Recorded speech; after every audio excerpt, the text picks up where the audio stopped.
O Flávio Dino vai ser o primeiro barrado nesse chá de senhoras, que é a sabatina, que pode funcionar seriamente. Na sabatina do Alexandre de Moraes, ele ouviu o que não gostaria de ter ouvido do Magno Malta, por exemplo. Desta vez, com mais senadores, o Flávio Dino vai ouvir as verdades que merece ouvir.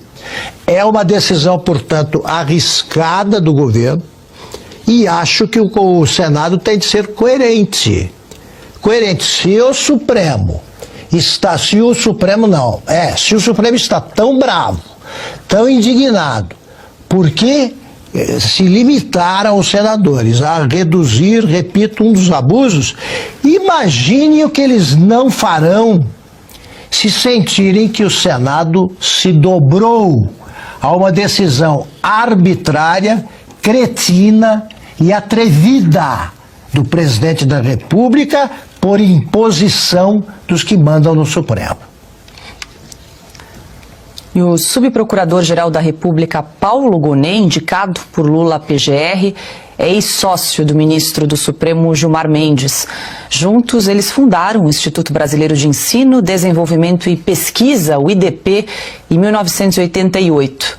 Os dois foram sócios até agosto de 2017, quando Gonet vendeu as cotas do negócio para Francisco Mendes, filho do decano do Supremo, Gilmar Mendes. A transação custou, então, 12 milhões de reais.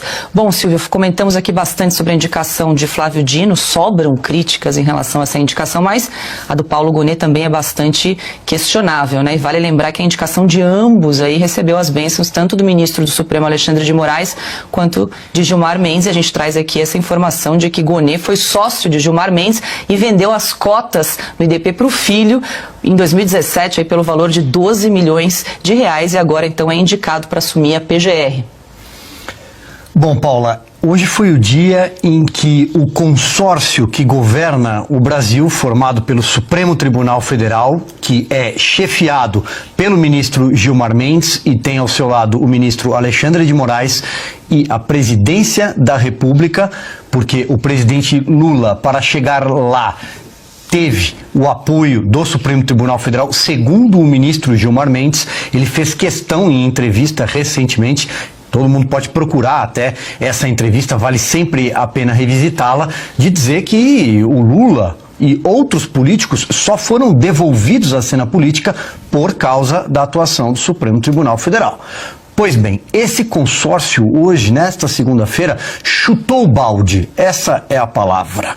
É impossível que o Procurador-Geral da República, o parquê, o responsável pela acusação em plenário perante ministros do Supremo Tribunal Federal, a mais alta corte, a guardiã da Constituição sobretudo, seja sócio de um dos magistrados, ou tenha sido sócio. Isso já é um impeditivo por si só, tanto que o ministro Gilmar Mendes, ao comentar esta nomeação no Twitter, no X, hoje chamou Gonet de seu amigo.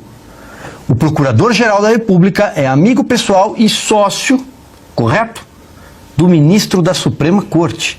Em que país do mundo isso é possível? Aonde está a isonomia entre Ministério Público e os magistrados?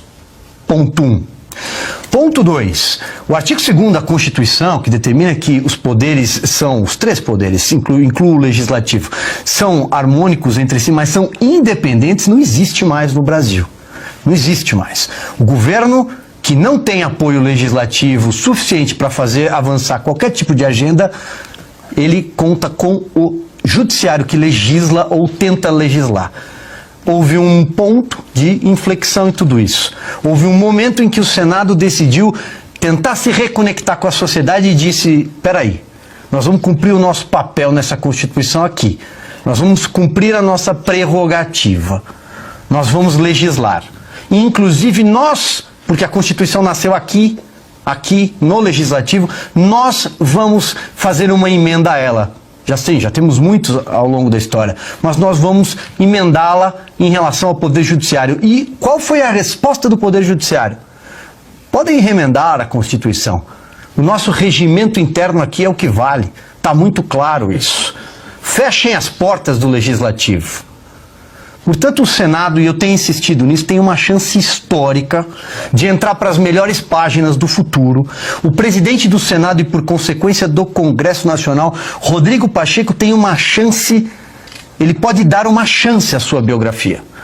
Biografia que já está manchada pela postura que ele permitiu ao Congresso Nacional nos últimos tempos, justamente se ajoelhando na Praça dos Três Poderes e sendo chicoteado, tratado a pontapés pelo Judiciário. Ora, os deputados e senadores têm foro privilegiado, têm a prerrogativa, têm medo do Supremo. Está na hora de dar um basta nisso. Está na hora de lembrá-los, todos eles que estão ali naquela praça, dos três poderes, que a nossa Constituição também é muito clara de onde vem o poder soberano no país. E esse poder é do povo. E esse poder é do eleitor. E o eleitor escolhe 513 deputados e 81 senadores, mas não escolhe nenhum dos 11 representantes da Alta Corte do Judiciário. Quem escolhe é o presidente da República. Em que lugar do mundo, dentro de um país que se diz ser democrático, dentro dos pilares da democracia, o rei escolhe o seu juiz? Em lugar algum. Vamos reformular tudo isso? Não hoje, obviamente, mas o Senado pode dar o primeiro passo ao dizer não, por exemplo, ao senhor Flávio Dino, cuja biografia inclui 8 anos à frente do Maranhão, e o Maranhão tem o pior índice de desenvolvimento humano do Brasil.